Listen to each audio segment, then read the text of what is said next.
नमस्कार दोस्तों, हर हर महादेव, श्री सीताराम, राधे श्याम। सनातन धर्म अमृतवाणी यूट्यूब चैनल में आप सबका बहुत बहुत स्वागत है। रोज हम सूर्य देवता जी को जल अर्पण करेंगे, अर्घ्य देंगे तो हमारे जीवन की बहुत सारी प्रॉब्लम सॉल्व हो जाती है और हमें हर एक कार्य में सफलता प्राप्त होती है। वैसे ही महाराज जी बता रहे हैं कि हमारी संतान सुखी रहे, इसलिए सूर्य देवता जी का एक उपाय करिए। सूर्य देव को जल चढ़ाते समय एक उपाय कर लीजिए तो आपकी संतान सुखी रहेगी। ऐसी ही अद्भुत वाणी को सुनने के लिए इस चैनल को जरूर सब्सक्राइब करें, लाइक करें और शेयर करें। कि सूर्य उन्हें प्रकाशित नहीं करता पर वे सूर्य को प्रकाशित करते हैं। प्रधान भगवान है। सूर्यस्यापि भवेत् सूर्यः न तद्भासयते सूर्यो न शशांको न पावकः यद्गत्वा न निवर्तन्ते तद्धाम परमं मम। इसलिए परब्रह्म का स्वरूप है पांचों देव, पर उनमें प्रधान भगवान श्री हरि हैं। वे अंगी हैं। गणपति, भगवती, शिव और सूर्य ये भगवान के अंग हैं। इन देवताओं का आदर भी भगवान का आदर है और इनका तिरस्कार भी भगवान का तिरस्कार है। किंतु भगवान जो अंगी हैं उनको पृथक कर दिया जाए और केवल अंग को ही अंगी मानकर अर्चन किया जाए तो उपासना में दोष उत्पन्न हो जाएगा, उपासना में विघ्न आ जाएगा। सत्राजित का जो प्रकरण है वो प्रकरण इतना ही है। भगवान श्री कृष्ण द्वारकाधीश क्या संध्योपासन नहीं करते? बोलो, सामने बैठे पुजारी जी, आप संध्योपासन कराते हैं उनको कि नहीं? त्रिकाल संध्या करते हैं द्वारकाधीश। संध्या करते तो सूर्यार्घ देते हैं कि नहीं देते हैं? तर्पण करते हैं कि नहीं करते हैं? सूर्योपस्थान करते हैं कि नहीं करते हैं? गायत्री जपते हैं कि नहीं जपते हैं?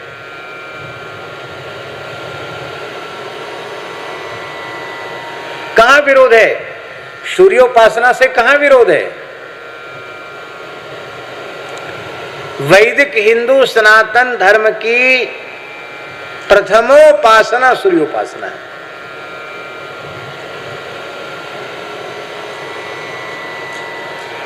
हिंदू मात्र को सूर्य को अर्घ्य देना चाहिए। द्विजातियों को समंत्रक और इनसे इतरों को अमंत्रक पर अर्घ्य सबको देना चाहिए। गर्भिणी माता अत्यंत पवित्र शुद्ध जल ताम्र पात्र में, तांबे के लोटे में एकदम साफ उज्जवल ताम्र पात्र में जल भरे, रक्त चंदन, लाल चंदन जो लकड़ी वाला चंदन उसको घिस करके उसमें मिश्रण कराए जल में और उसमें रक्त पुष्प छोड़ दे, अक्षत छोड़ दे और ए ही सूर्य सहस्रांशो तेजो रासे जगतपते अनुकंपय माम भक्त्या ग्रहण अर्घ्यम दिवाकर कहकर सूर्य को अर्घ्य दे तो उसके गर्भ का पुत्र या पुत्री जो भी पैदा होगा महान तेज से संपन्न होगा, तेजस्वी होगी संतान, ओज तेज से युक्त होगी संतान। सबको सूर्यार्घ्य देना है। सूर्योपासना है। पर सूर्योपासना का अर्थ ये तो नहीं कि भगवान को कुछ नहीं मानना। क्या उसका ये अर्थ है क्या? सत्राजित की उपासना में गड़बड़ी यही थी। वो अंगी वासुदेव कृष्ण को कुछ नहीं मानता था, सूर्य को ही सब कुछ मानता था। भगवान सूर्य ने उसे अपना मित्र बना लिया था। प्रसन्न होकर भगवान सूर्य ने उसे स्यमंतक मणि दे दी। मूल में बात क्या थी? मूल में बात यह थी कि सत्राजित की मनोवृत्ति ऐसी थी, वो मन में सोचता था कि द्वारकाधीश वासुदेव कृष्ण की इतनी मान्यता क्यों है? इसलिए इनकी मान्यता है कि ये लक्ष्मीपति हैं, सोने की इनकी नगरी द्वारिका है, इसलिए इनकी इतनी मान्यता। इसका मतलब है धनवान की ही मान्यता है। मैं बहुत अधिक संपत्तिशाली हो जाऊं तो द्वितीय द्वारिकाधीश तो बने ही जाऊंगा। भगवान से स्पर्धा कर रहा था ये मूढ़, और सूर्य नारायण ने मणि दे दी। अब एक बात और कह दें प्रसंगवश, भगवान की उपासना और अन्य देवताओं की उपासना में अंतर है। भगवान अपने उपासक के मांगने पर भी वह वस्तु कभी नहीं दे सकते जिससे उसका अनिष्ट हो। नारद जी ने रूप मांगा, नहीं दिया, बंदर का रूप दे दिया। भले ही भगवान को शाप भोगना पड़ा, अवतार लेना पड़ा, हे सीते मृगनयनी कह के रोना पड़ा, लेकिन भगवान ने रूप नहीं दिया नारद जी को। और अन्य देवता वो ऐसे जो मांगो सो दे देंगे। अब वो तुम्हारा भला करेगा कि बुरा, इसका कोई जिम्मेवारी नहीं। अब चाहे मरो और चाहे गिरो, कोई प्रयोजन नहीं। मणि से क्या लाभ हुआ सत्राजित का? मणि मिल गई, और उस मणि को अपने कंठ में धारण करके सत्राजित जब द्वारिका की गलियों में आया तो लोग खड़े हो गए। भगवान सूर्य भगवान श्री कृष्ण का दर्शन करने आ रहे हैं। दौड़े दौड़े कुछ बालक भगवान के पास पहुंच गए, बोले प्रभो प्रभो प्रभो, जल्दी अर्घपाद्य आदि की सामग्री तैयार करवाइए, भगवान सूर्य आपसे मिलने आ रहे हैं। भगवान मुस्कुरा कर बोले, सूर्य नहीं, ये सूर्य का भक्त हमारा ही अपना कुटुंबी सत्राजित है। भगवान सूर्य ने मणि दी है, उसको अपने कंठ में धारण करके आ रहा है। भगवान ने स्वागत किया उसका। उसने मणि का बड़ा उत्सव मनाया, मणि की घर में स्थापना की। भगवान ने सत्राजित के सामने प्रस्ताव किया कि देखो सत्राजित, आप बड़े हैं हमसे आयु में, हमारे पूज्य ही हैं। हम आपको एक परामर्श दे रहे हैं। बिना मांगे किसी को सलाह नहीं देना चाहिए। भगवान ने बिना मांगे सलाह दी। भगवान बोले देखो सलाह ये है कि यह जो स्यमंतक मणि है, यह अत्यंत दुर्लभ महान रत्न है। सारे धरती की संपत्ति देकर भी इसकी कीमत नहीं लगाई जा सकती। यह अमूल्य है, और इस अमूल्य रत्न की सुरक्षा आप नहीं कर सकते हो। मेरा प्रस्ताव है, मेरी सलाह है कि ये रत्न आप उग्रसेन महाराज को दे दें, राज की सुरक्षा में रहेगा। अब इस मणि से जो 8 भार सोना निकलता है वो सोना आप ले लेना, पर सुरक्षा की दृष्टि से मणि आपके पास नहीं, उग्रसेन के पास रहनी चाहिए। ये कुछ बोला नहीं पर चिढ़ गया। ये अपने घर आया, बोले हमको ऐसी ऐसी सलाह श्री कृष्ण दे रहे थे और उनकी नजर पड़ गई है। अब तो जरूर हमारी मणि असुरक्षित हो गई, क्योंकि कृष्ण की नजर अच्छी नहीं है। देव साहब, भगवान की नजर अच्छी नहीं है तो इसकी नजर अच्छी है। प्रसेन बोला, इसका भाई बोला, भाई साहब आप तो बहुत सीधे साधे हैं, आपसे तो कभी भी श्री कृष्ण ले लेंगे मणि, पर मेरे स्वभाव को सब जानते हैं, द्वारिका में बहुत कठोर हूं मैं, पिघलने वाला नहीं हूं जल्दी।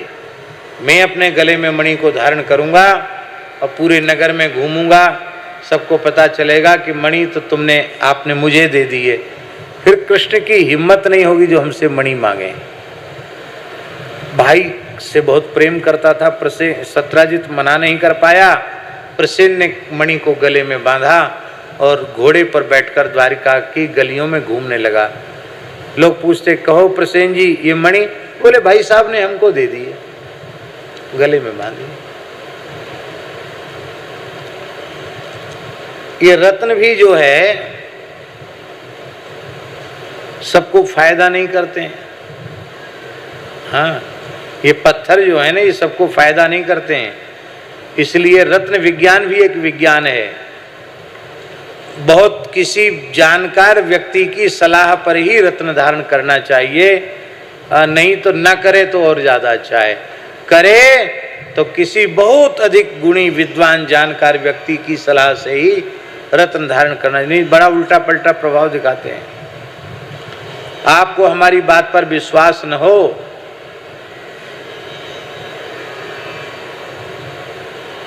तो हमारे वयोवृद्ध संत हैं त्यागी जी, सीताराम दास जी,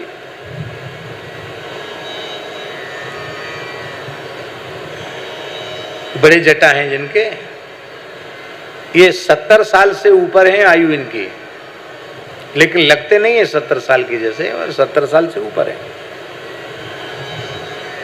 जय।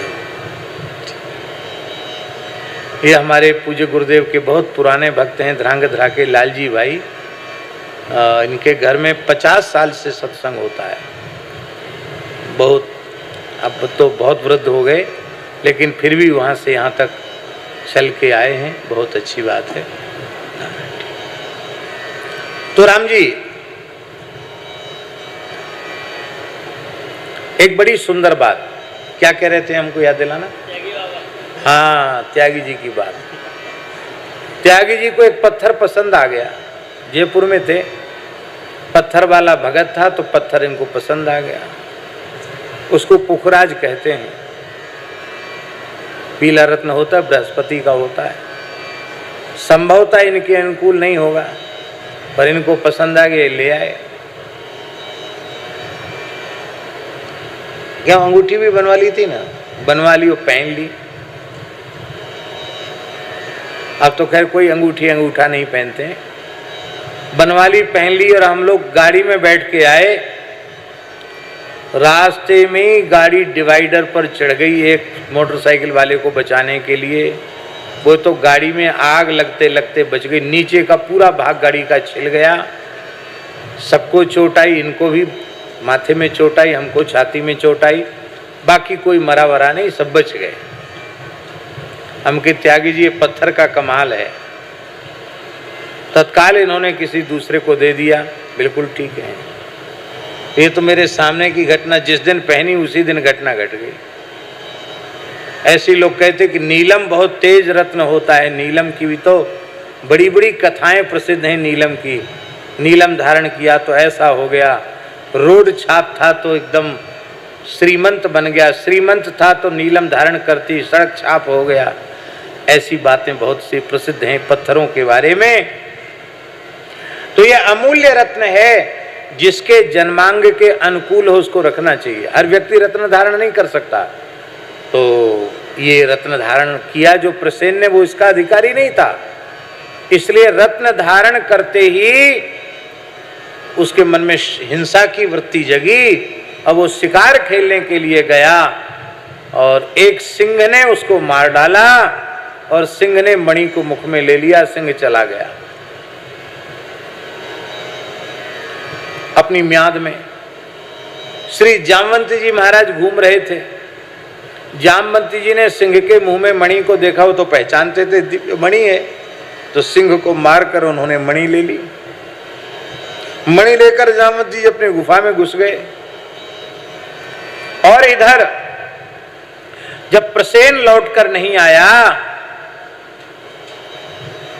तो सत्राजित ने पहले खोजने का प्रयास किया। जब नहीं मिला तो निराश बैठा था सत्राजित। सत्राजित की गृहिणी ने कहा, स्वामी आप उदास क्यों हैं? कहा, देवी कुछ मत पूछो, क्यों उदास हैं? नहीं, कुछ तो बताओ क्यों उदास हैं? तो बोले, देखो अभी पक्की खबर नहीं है, अपुष्ट समाचार है। हमारे छोटे भाई तुम्हारे देवर प्रसेन को लगता है कृष्ण ने मरवा डाला है और मणि चुरा ली है। किसी से कहना नहीं, क्योंकि संभावना ही है ऐसी, पक्की बात नहीं है। माताएं बड़ी भोली होती हैं। प्रचार मंत्रालय तो भारत सरकार को इन्हीं को सौंप देना चाहिए।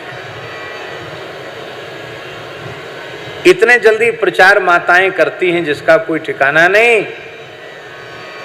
वो पड़ोस में गई, पड़ोसन ने पूछी, अरे बहन आप तो बहुत प्रसन्न थी, घर में मणि आ गई है, अब आप इतनी उदास क्यों घूम रही हैं?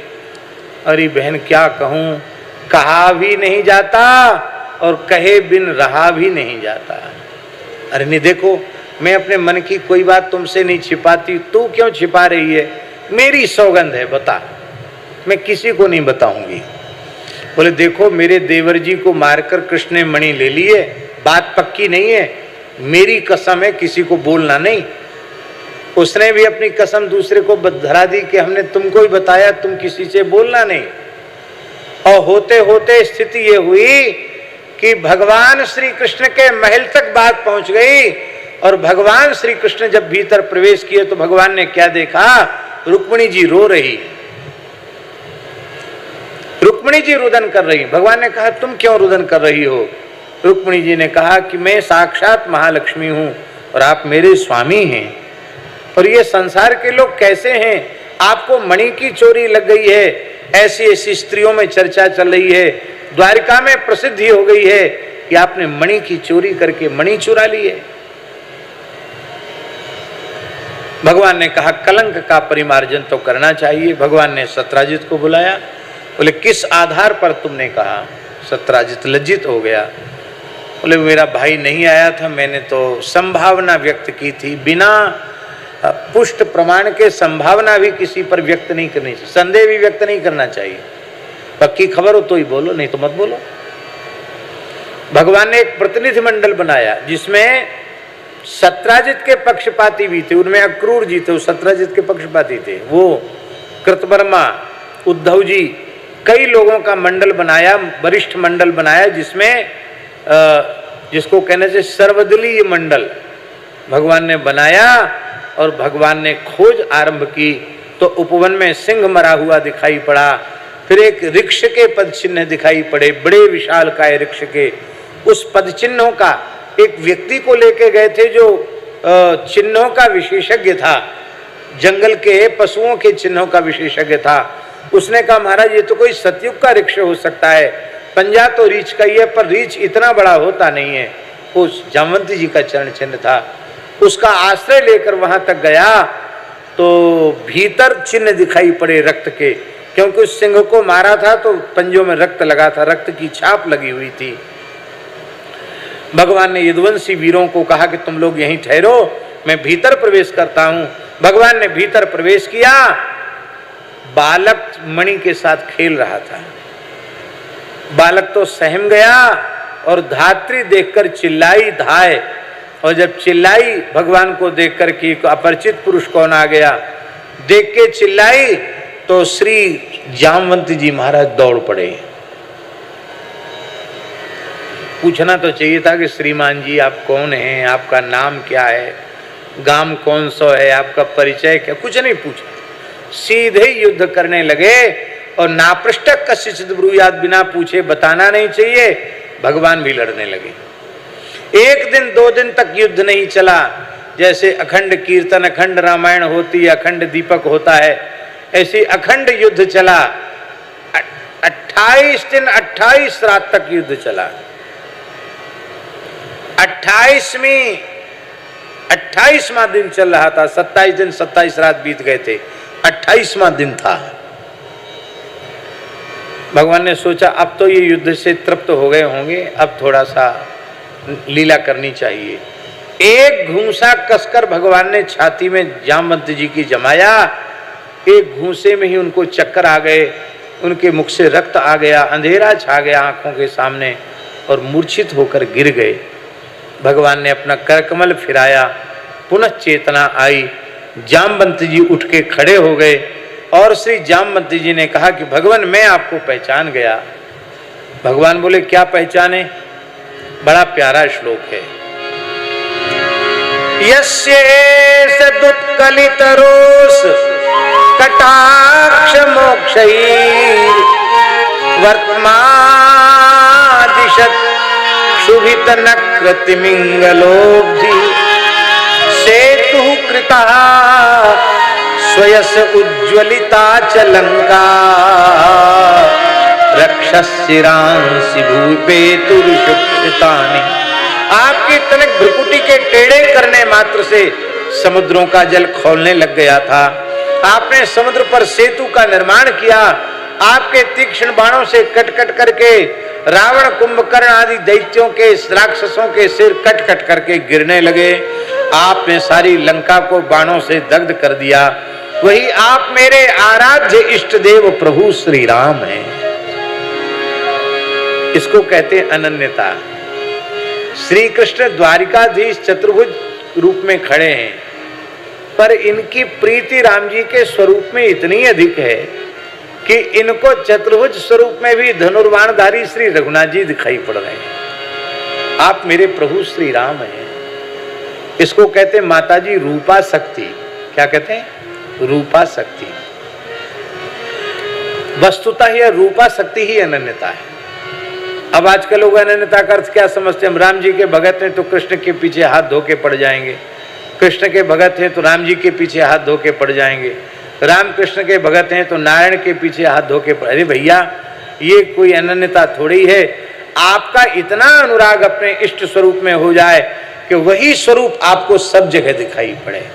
जैसे कि गोस्वामी तुलसीदास जी महाराज श्रीधाम वृंदावन में ज्ञान गुदरी में आए और श्री कृष्ण को साष्टांग प्रणाम कर रहे थे। वहां के पुजारी परशुराम दास जी थे, बोले अपने अपने इष्ट को नमन करे सब कोय, इष्ट विहीने परशुराम नवे सु निगुरा होय। साधुओं में निगुरा सबसे भारी गाली मानी जाती है। निगुरा, इसका कोई गुरु नहीं है, ये निगुरा है। गोस्वामी जी में तो भेद नहीं था। तब आपने कहा कित मुरली कित चंद्रिका कित गोपिन को साथ, अपने जन के कारणे श्री कृष्ण भय रघुनाथ। भगवान ने राम रूप में दर्शन दिया। आज भी तुलसी राम दर्शन स्थल है हमारे वृंदावन में, ज्ञान गुदरी में, जिस स्थल पर श्री कृष्ण ने राम रूप में दर्शन दिया। अभी भी वृंदावन में एक संत ऐसे हैं, नाम हम नहीं बता सकते मर्यादा के कारण, जिन्हें खास रामनवमी के दिन आज से लगभग 40 वर्ष पहले बांके बिहारी जी की शयन आरती में बिहारी जी ने धनुष बाण धारण करके दर्शन दिया था। वो संत आज भी वृंदावन में है, जिन्हें बांके बिहारी जी ने राम रूप में दर्शन दिया था। स्वप्न में नहीं, ध्यान में नहीं, प्रत्यक्ष दर्शन दिया। उनके मन में थोड़ा भेद था, हम रामानंदी साधु हैं, श्री कृष्ण का धाम है, श्री कृष्ण के पास जाते हैं, पर ये हमारे इष्ट नहीं है। तब रामनवमी का दिन था, मंदिर प्रकाश से भर गया, आरती हो रही थी और भगवान ने मेघ गंभीर वाणी में कहा, संत का नाम लेकर कहा, देखो मेरा दर्शन करो। भगवान धनुर्बाणधारी रघुनाथ जी के रूप में प्रकट हो गए। बोले अवध बिहारी ही बांके बिहारी हैं, दो नहीं हैं, कह के अंतर्धान हो गए।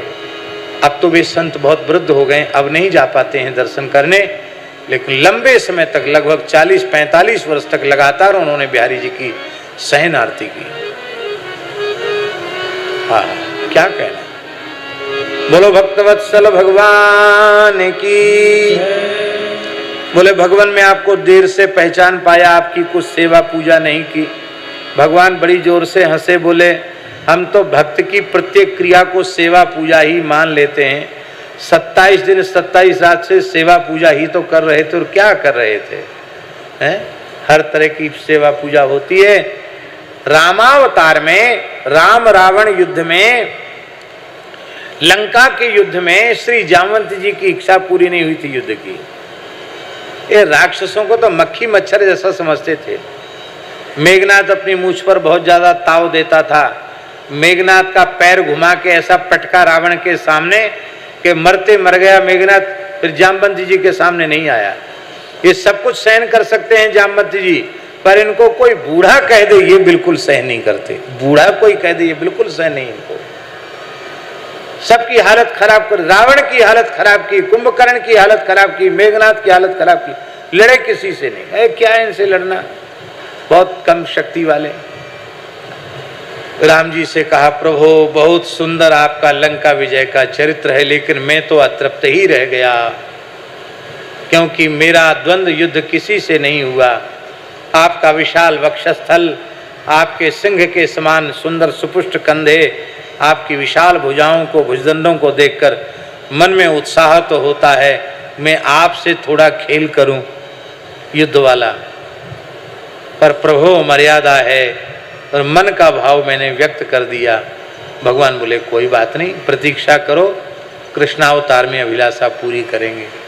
तो जो द्वंद्व युद्ध की इच्छा थी वो 27 दिन 27 रात तक लड़कर भगवान ने द्वंद्व युद्ध की इच्छा उनकी पूर्ण की।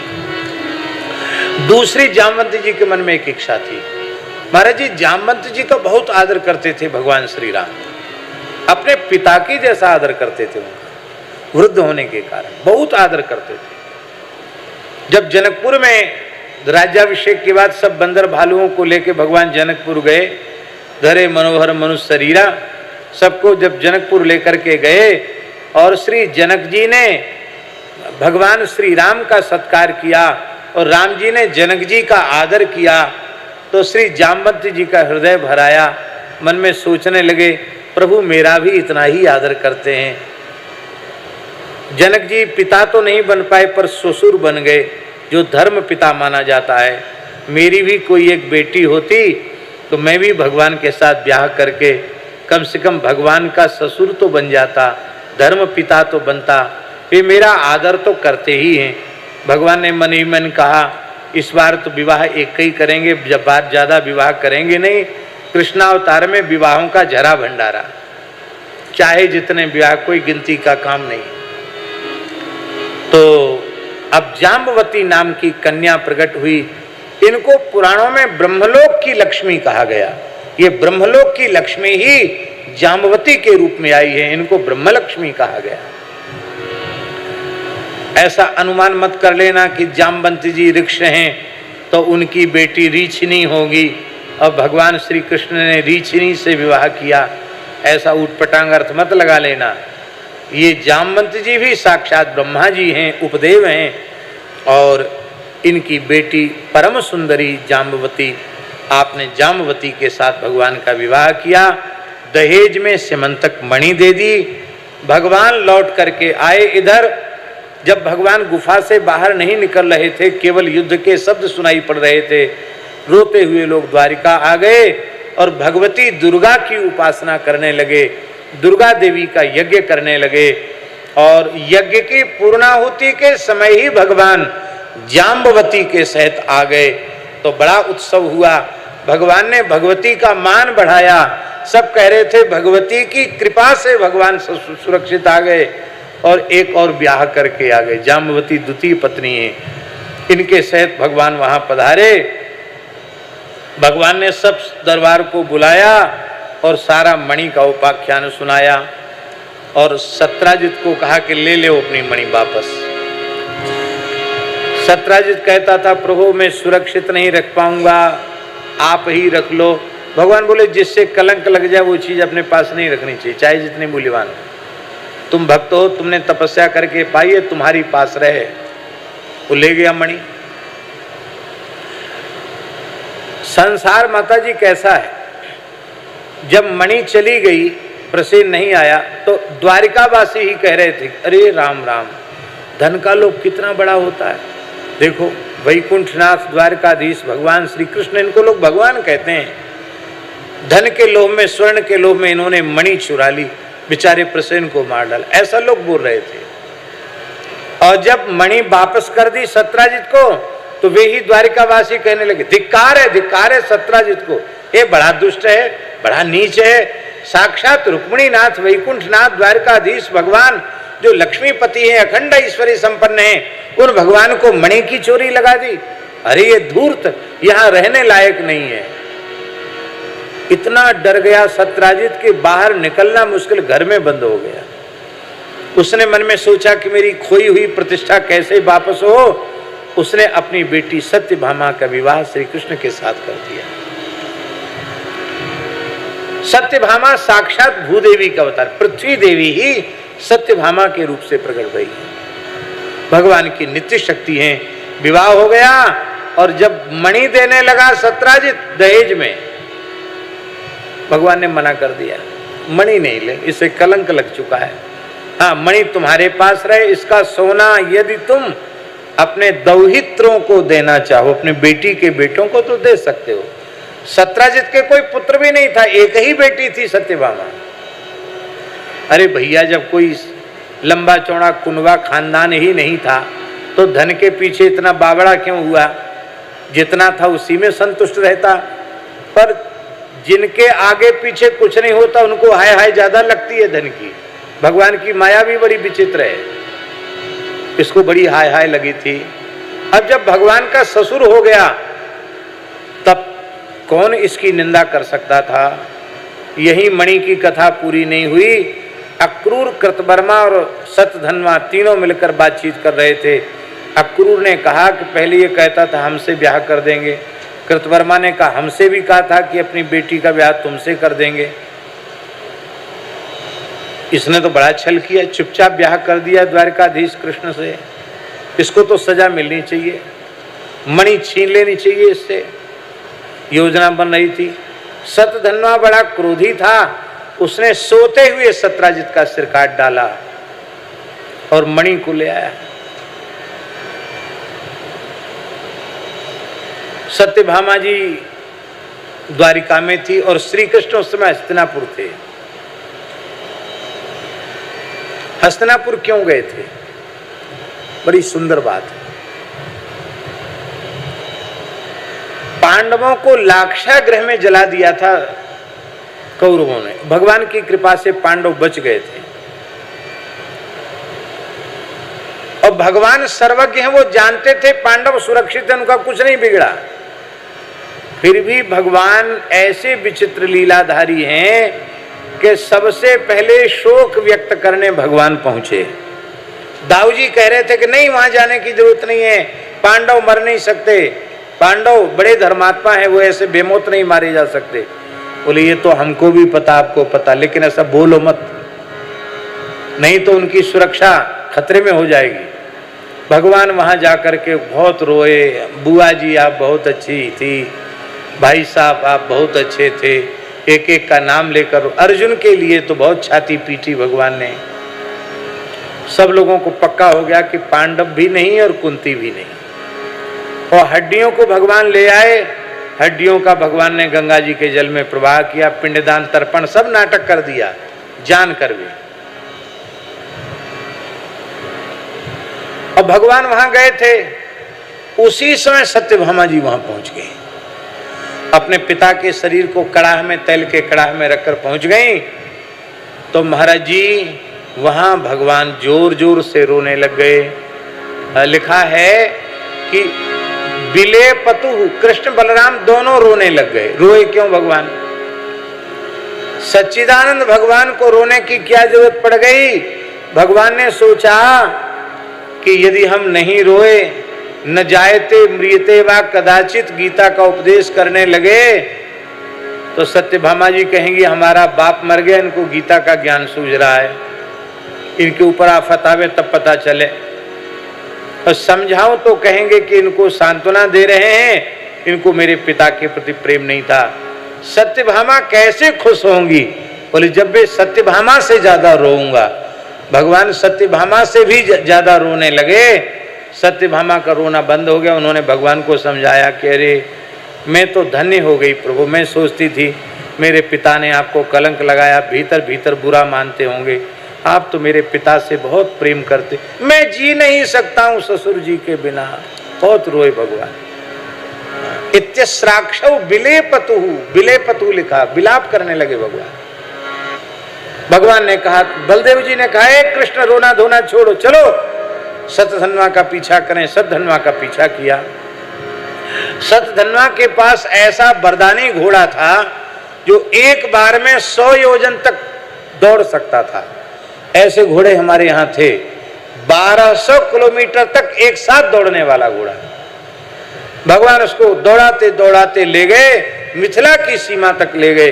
भगवान ने सुदर्शन चक्र से शतधन्वा का सिर काट दिया। उसके कपड़ों में तलाशी ली तो मणि नहीं मिली। क्यों? वो मणि अक्रूर जी को दे आया था। अक्रूर जी से कहा मुझे बचाओ। अक्रूर जी मैं नहीं बचा सकता, तुमने भगवान का विरोध किया। कृतवर्मा बोले मैं भी नहीं बचा सकता। बोले मणि रख लो। वाला मणि रख लूंगा। मणि लेके अक्रूर जी ठहरे नहीं द्वारिका में, सीधे काशी चले गए। अपने मामा के यहाँ अपनी ननिहाल चले गए। काशी उनकी ननिहाल थी। दाऊ जी ने पूछा कृष्ण क्या हुआ, मणि मिली? बोले शतधन्वा बेचारा मारा गया, मणि नहीं मिली। दाऊ जी बोले कि मैं अपने मन को थोड़ा शांत करूंगा, मिथिला आ गई है, मैं राजा बहुला सुजनक से यहाँ रहूंगा, सत्संग करूंगा, तुम द्वारिका लौट जाओ। ये पहला अवसर था जो भगवान को छोड़ दिया। दाऊ जी ने कहा तुम जाओ, मैं नहीं जाऊं। धन इतनी बुरी चीज है, भगवान में भी भेद पैदा कर सकती है। 10-5 दिन नहीं रहे दाऊ जी वहां। भागवत जी में लिखा कई वर्ष रहे दाऊ जी मिथिला में। और उसी समय दुर्योधन ने आकर भीम दाऊ दादा से गदा युद्ध सीखा। 1 वर्ष तो दुर्योधन रहा वहां। भगवान लौट आए, मणि की खबर नहीं। भगवान तो सब जानते पर लीला करते। कई वर्ष बीत गए, शायद 5-6 वर्ष व्यतीत हो गए होंगे। तब भगवान ने दाऊ जी को बुलवाया और संदेश भेज करके अक्रूर जी को बुलवाया और अक्रूर जी से कहा कि आपके पिता स्वफल्क महाराज ऐसे धर्मात्मा थे कि एक बार जब वे काशी पहुंचे थे, काशी में अकाल पड़ा था, उनके पैर रखते ही काशी में वर्षा होने लगी थी। तब काशी नरेश ने अपनी बेटी गांधरी का विवाह तुम्हारे पिता के साथ कर दिया था। हे अक्रूर जी, जैसे पुण्यात्मा आपके पिता थे, उससे अधिक पुण्यात्मा आप हैं। आप जहां रहते हैं वहां आदि व्याधि महामारी अतिवृष्टि अनावृष्टि नहीं होती।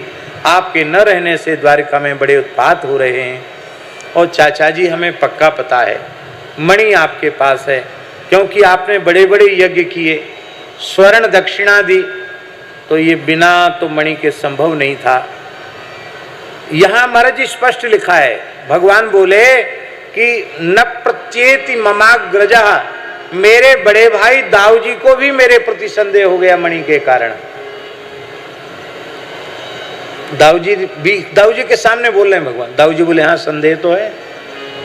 दाऊ जी के मन में था मणि तो मिली होगी इसको, अपनी रानी महारानी को देगा, हमको क्यों देगा। अक्रूर जी ने कपड़े से खोलकर मणि को दिखा दिया। लज्जित हो गए, प्रभु मैं आपका श्रेष्ठ भक्त और इस धन के कारण मेरी बुद्धि इतनी बिगड़ गई कि मैं आपको छोड़कर वहां यज्ञ करने स्वाहा स्वाहा करने चला गया। महाराज ये मणि ले लो। भगवान ने कहा मणि तो अब आपके ही पास रहेगी। क्यों? क्योंकि देखो सतराजित ने मणि का कोई लाभ नहीं लिया, कोई यज्ञ दान नहीं किया, जिसके पास मणि की उसका सर्वनाश किया। पर आपके पास जब से मणि आई तब से आपने खूब परोपकार किया, परमार्थ किया। इसलिए ऐसे परोपकारी निर्लोभी संत के पास ही दिव्य रत्न रहना चाहिए। भगवान ने अक्रूर जी को ही मणि प्रदान कर दी। ये 8 भार सोना देती थी। तो ये जो इस चरित्र की फलश्रुति है कि इसका जो श्रवण करता है उसको झूठा कलंक मिट जाता है। सच्ची बात, कलंक लगाने वाला धन ही है। धन की ओर से वृत्ति हट जाए, यही है कलंक का हट जाना, मिट जाना। साधक को भगवान के प्रति महत्व बुद्धि रखनी चाहिए, धन के प्रति महत्व बुद्धि नहीं रखनी चाहिए। ये माया तो डाहिन है, डाहिन कब किसको खा जाएगी पता नहीं। बड़े बड़े लोगों को सफाचट कर दिया।